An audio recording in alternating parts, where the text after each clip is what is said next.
No breaks for the deep, voiced cowboy who is 80 years old. He never slowed down. His best years were after he turned 70. He won his first big award when he was 78. Of course, Hyde's pain was behind that success. His dad died because he thought he would fail. His daughter hit his wife very hard. His home life fell apart. Even though he fixed his family years later, these wounds still bother him. The man who played tough guys on TV and in movies had the hardest times at home, where no script could help him. He was born in Sacramento, California on August 9, 1944. His family had deep roots in Texas. Glenn, his mother, used to be a state champion diver and is now a teacher. Henry, his father, worked for the DOT and was in charge of finding dangerous animals. They were not famous people. They were tough, liked being outside, and were proud of it. His dad kept bayonas in a garden in the backyard when Sam was a kid. He lived in the Hollywood Park neighborhood. They went to the state fair all the time. Sam sang in the church choir before he knew what the words meant. In the 1950s, Sam had the kind of childhood that most boys could only dream of.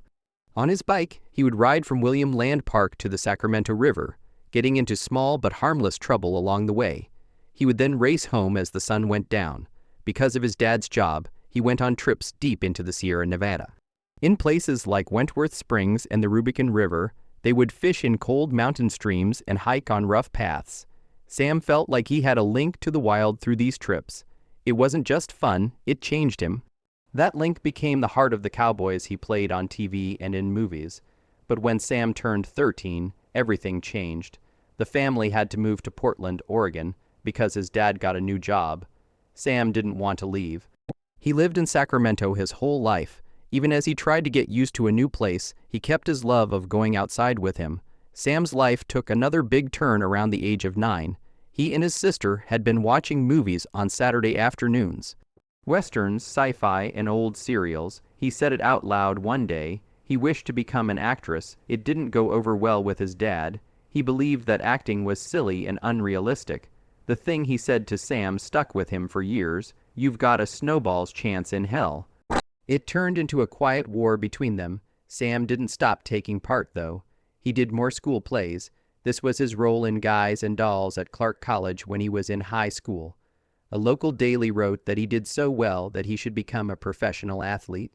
That one line made him very angry. He was going to try even though he knew he had no hope. Then the terrible thing happened. Sam's dad had a heart attack and died in 1962, not long after leaving high school. They never got along. His dad never saw him do well. That hurt didn't go away. In spite of how much it hurt, Sam said, "It kills me to talk about it." It pushed him. He quit college right after the funeral. He didn't get lost. He paid more attention. The worries his father had became fuel. He thought of that line about the snowball every time someone said no. Sam signed up for the California Air National Guard in 1966. As a loadmaster, it was his job to make sure that military ships' cargo was balanced. It was hard work. He did his time for 6 years. He was in charge of aircraft operations during the day. He took acting lessons at night. He worked 12 hours and still came to practice. That mix of discipline and hunger made him who he was. He had never been in battle, and that bothered him. Afterward, he said he felt bad. The guilt he felt gave his military parts more depth, especially in We Were Soldiers. Sam got to Los Angeles by 1967. He slept in his car with $100. In his first year, 87 people turned him down. Agents didn't know what to do with a guy who was 6 feet 2 inches tall and sounded like a country preacher. Building jobs paid $125 an hour, and he wore boots with dust on them to tryouts. As an extra in Way West, his first movie job paid $50. One day on set with no words, but things turned out well for him in 1968. In the show Judd for the Defense, which was directed by Leo Penn, he had 3 lines, that was all it took. They changed the scene so that his voice would stay in it. His baritone voice, which used to stop him, started to let people in. After many years, it would have $1 million in insurance. He didn't get rich from those early jobs. He only made $3,800 in 1968, which is about $33,000 today, but he was making a name for himself. Directors began to notice how he looked, sounded, and was around them. His boss told him to put on 15 pounds of strength on the way west. Sam got up every day at 5:00 a.m. and lift weights. To get the part on Gunsmoke, he even dropped his voice by 12 hertz. At the time, casting notes called him Walking Testosterone and John Wayne's Ghost. He still ran into trouble even back then. One director once made fun of his time in the military by calling it playing soldier. That almost made him give up, but it also made him more determined. He promised himself that he would always give it his all when playing a soldier or cowboy. Because singing wasn't all he did, it was about them. It's crazy to think that Sam Elliott and Catherine Ross, who would become his wife, worked together in the same movie without ever meeting. In 1969, Elliott played a card player with no name in the first scene of Butch Cassidy and the Sundance Kid. He was just watching Robert Redford shoot some targets. Ross, on the other hand, had one of the lead parts. They were in the same play and may have even been close to the same set, but they never met. Not until 1978, almost a decade later, did they meet in real life. They were both in the London, filmed classic, a spooky thriller. Sam Elliott's early work wasn't what most people would have thought. He wasn't always the mustachioed cowboy. He even played the lead in his first movie, which was a scary one about frogs. It came out in 1972 and was called Frogs. Elliott played a wildlife photographer who gets stuck on an island where nature starts to attack people. On March 23, the movie came out in Florida. In its first 17 days, it made $458, $392 from just 38 screens. Not bad for an eco-horror movie with a small budget. The critics were mean. Not many people liked it, 26% on Rotten Tomatoes and 51% on Metacritic, but Elliott stood out.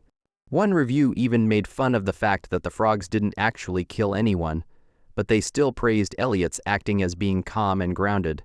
The film never went away, which was strange.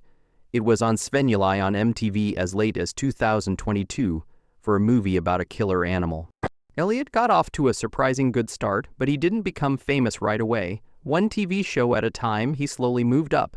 He got a part on Judd for the Defense in 1969, the same year he was an extra in Butch Cassidy. After that, he played a number of different characters in Western shows like Lancer. This led to his recurring part as Doug Robert in Mission Impossible during the 1970-71 season. In 1972, he was in Gunsmoke and did beer ads for Falstaff as a cowboy. Over time, he stopped being seen as a star and was seen as someone who belonged on TV. In 1975, his big break on TV came with the historical film I Will Fight No More Forever, which was about the Nez Perce tribe.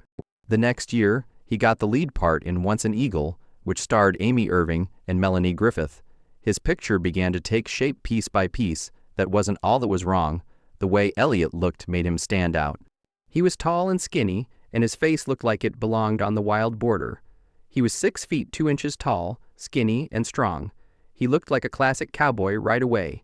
Agents of casting took notice. His thick beard made him stand out, but people knew he looked the part even before that. His voice was another secret tool, slow, deep, and smooth. It made every part he played feel important. Elliott was more than just an actor by the middle of the 1970s. He was a type of person who lived in the old American West. The next one was Lifeguard in 1976. This was the part that really made people know him. He played Rick Carlson, a beach lifeguard who was 32 years old and didn't want to switch to a more important job. The movie made $4 million at the box office, even though it only cost $900,000. It was a big win. Elliott's real life experience made the part feel even more like him. The two of them had both been lifeguards. His acting had more truth to it after that. Paramount put off showing the movie for a year. Elliott turned down all TV offers at that time because he was waiting for Lifeguard to make him famous in movies. The movie wasn't what critics thought it would be, a beach party movie. He kept coming back to his quiet, thoughtful personality in later movies like Roadhouse and The Big Lebowski. Around this time, Catherine Ross came back into his life by chance. In The Legacy, they were the main people in love. They fell in love in real life after meeting on TV. It was 34 years ago that Ross and Elliott met. Ross was still married at the time. He once joked that she was chasing the film's photographer while he was just a shadow on the wall on the set of Butch Cassidy. Things were different now, though. Ross and her husband split up in 1979 after the Legacy wrap. After 5 years, she married Elliott and they had a daughter named Cleo Rose. This marriage lasted longer than her 4 other ones, which all ended in less than 5 years. It's still going strong after more than 40 years. Elliott fully embraced the Western world on TV as the 1980s started. A movie based on a Louis L'Amour book called The Sacketts came out in 1979, and he worked with Tom Selleck on it. Tel Sackett was played by Elliott. He was the oldest of 3 brothers who were trying to start over after the Civil War. Many places in Colorado, Arizona, and California were used to shoot it. Fans of the genre loved it. In 1982, Elliott and Selleck worked together again on the L'Amour version Shadow Riders. Elliott played Dal Travin this time, a former Confederate soldier whose family has been taken and he needs to save them. It was the first time Ross and Elliott had worked together since they fell in love that she had a part in the play. These westerns helped Elliott become more like the cowboy he used to fight against, but with roots in Texas. He even had a family member who fought at the Alamo. It looked like it would work well. Then in 1983, The Yellow Rose came out. As Chance Mackenzie, Elliott played the son of a rich rancher who wasn't his real son. On a big stage, it was a brave part. At first, the show did very well. 1 million people watched the first episode, but that number dropped quickly. It was ranked 90th overall at the end, and NBC ended it after only 22 shows. It left a mark, though. There were so many fans of the show that NBC aired the whole thing again in 1990. The theme song, sung by Johnny Lee and Lane Brody, went to #1 on Billboard's country chart. Elliott thought the part was a great reminder of how strong he was on screen. People remembered him even if the show ended. It wasn't meant for Sam Elliott to try out for Mask. He was in Hawaii right after his honeymoon with Catherine Ross in early 1985. He said no when asked to test for the movie. He looked forward to the break. Ross had other ideas, though. That one move changed everything. Behind his back, she called his agent and said, "I'll get him there." He flew back, did the screen test, and was cast as Gar, a biker with a soft heart. He was the faithful boyfriend of Scher's character and the father figure to a teenage girl who was scarred. It wasn't a fighter or a cowboy, it was more than that. Some people paid attention. Mask showed that Elliott could be sensitive, hurt, and loving without losing his edge. It was the start of a new part of his job. In his personal life, the same thing was happening. Kate Ross and Sam got married on May 1, 1984. It was her 5th marriage. It was his first. They briefly met on the set of Butch Cassidy and the Sundance Kid in 1969. After 9 years, they met again while making The Legacy, and this time it was real. Their daughter Cleo was born not long after they got married, September 17, 1984. By the time Mask came out, Elliott was both taking care of babies and acting in movies. The man who had made a name for himself by being tough was learning how to take care of a family. They've been married for more than 40 years now. When someone asked Elliott what the trick was, he just said, "You work past it. You don't walk away from it." In the late 1980s, his career took a different turn. He did a lot of action movies from 1987 to 1989. Fatal Beauty was the first movie he was in. It stars Whoopi Goldberg. It was rough, quick, and showed that Elliott could write crime stories. Next, in 1988, he played a drug cop in the tense movie Shakedown, which also starred Peter Weller. Roger Ebert said that Elliott was strong, unstable, but persuasive. The movie made $10 million, but it only cost $6 million to make. Not a huge hit, but enough to keep things going. After that, Roadhouse came out in 1989. It was angry, loud, and full of attitude. The star was Patrick Seas, but Elliott stood his ground. It made $61, $6 million around the world on a budget of $15 million. He became a folk hero because of his long hair, deep voice, and "don't mess with me" attitude. Elliott went back to TV in the early 1990s, but this time he was going for awards. He co-wrote and acted in the 1991 Western Contender, which was based on a book by Louis L'Amour. It wasn't just another Western tale. He helped write the story, produced the movie, and acted with his wife. That investment in yourself paid off. He was nominated for a Golden Globe, and the movie got a Bronze Wrangler Award for telling a true Western story. In 1995, 4 years after that, he played Wild Bill Hickok in Buffalo Girls. The group was full. His part was given a lot of weight by Angelica Houston, Melanie Griffith, and Elliott. 11 Emmys were given to the miniseries, and Elliott got his first nomination for Best Supporting Act. He had shown that he could carry a story on both big and small screens. Then he did something strange in 1998. He walked into a movie with bowling lanes, rugs, and strange dreams. Elliott played the strange person in The Big Lebowski, which wasn't about cowboys. He talked about the movie in a calm, thoughtful way that set the scene for the chaos going on around him. People remembered everything he said, even though he was only on screen for a short time. There are times when a man is just right for the job. That line became well known. The Coen brothers were very smart about what they were doing.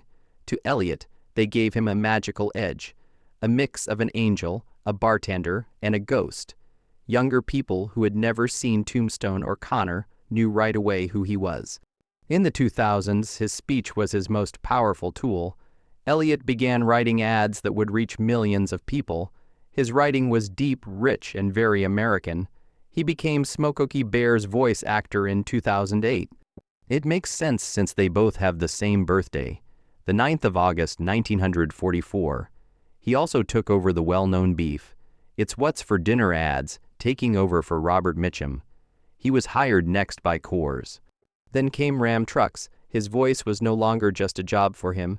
It turned into a brand. He was well known to kids from cartoon movies like Barnyard, where he sang I Won't Back Down as Ben the Cow.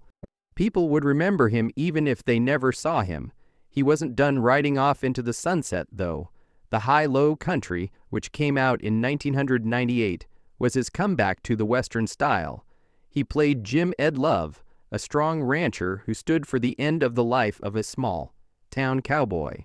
He wasn't bad. He was just a part of a world that was changing.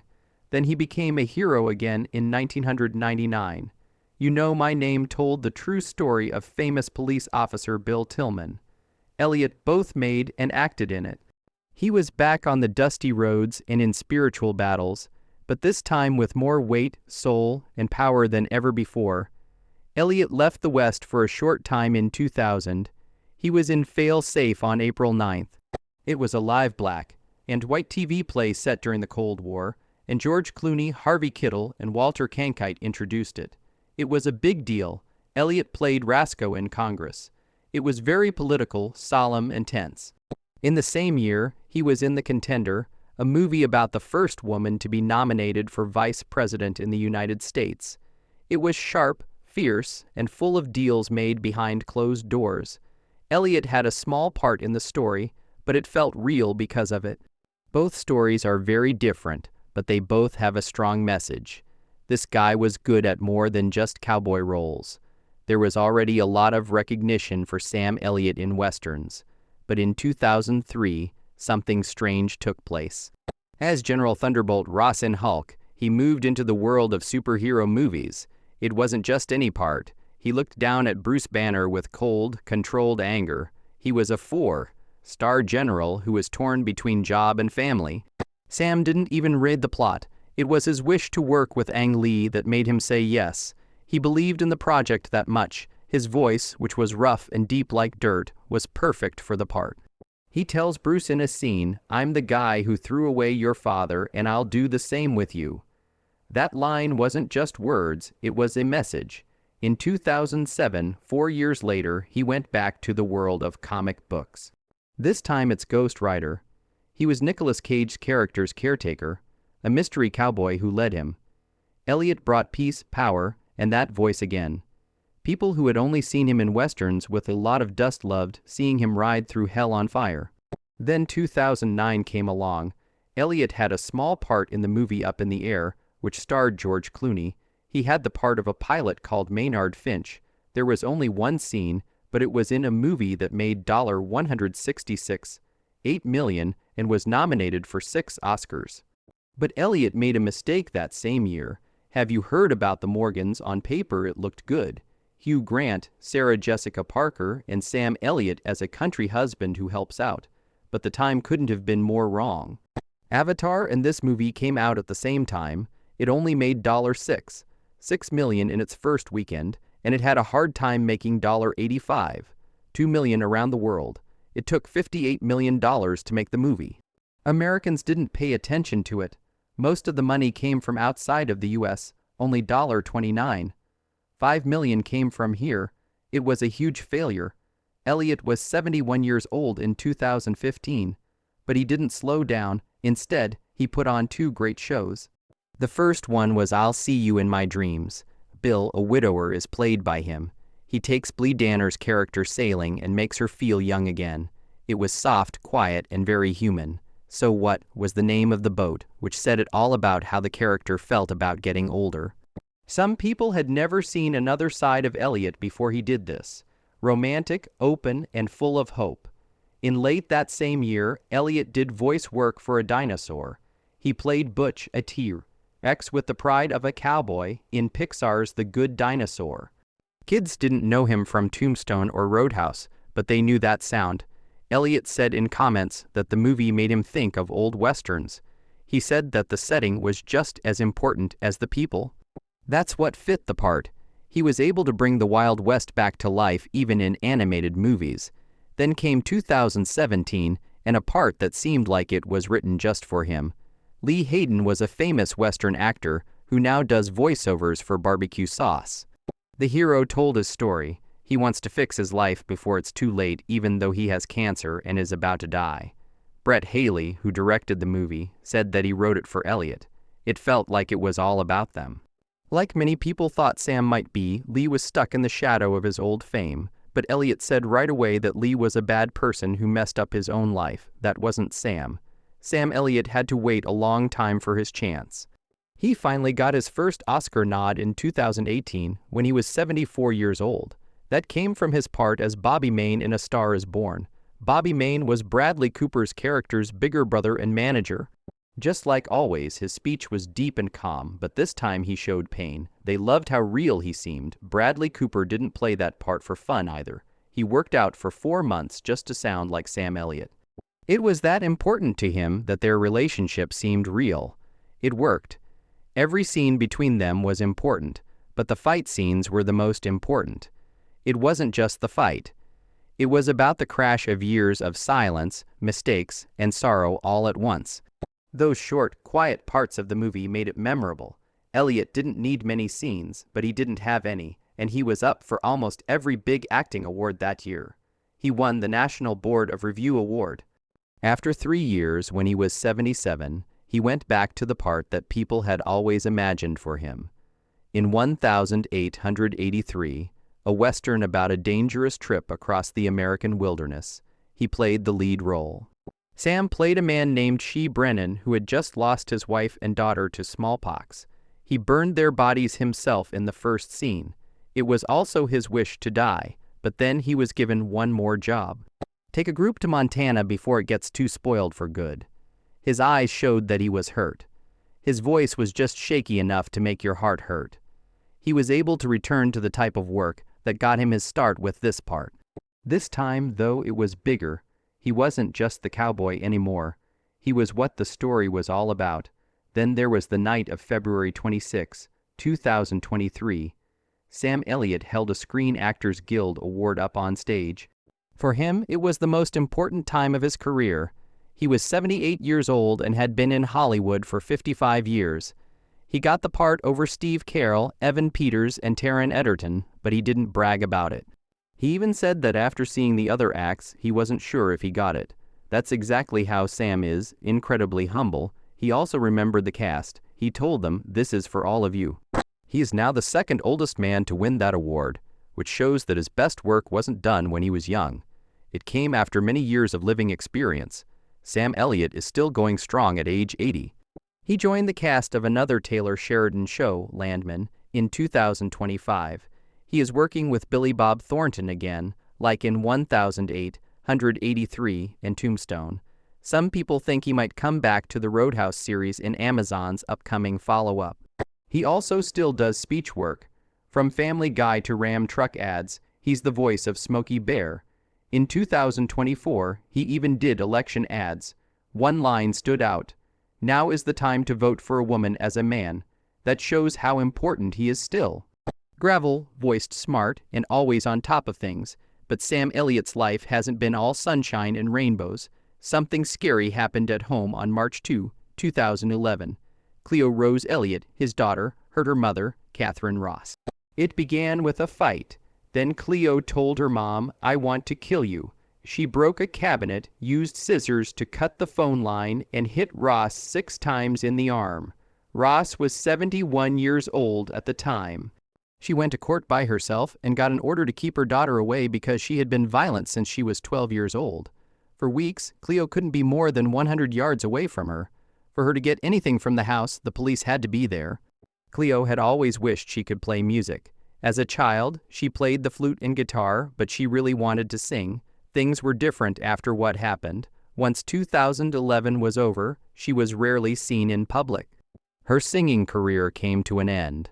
She didn't say anything for years because of the story. But every once in a while, she seemed to be getting better. She shared an unusual picture on Instagram in June 2023. Everything was fine. It wasn't much, but it felt like a peace step. 2018 was the year that showed the most improvement. When A Star Is Born first came out, Cleo went with her folks. They stood together and smiled.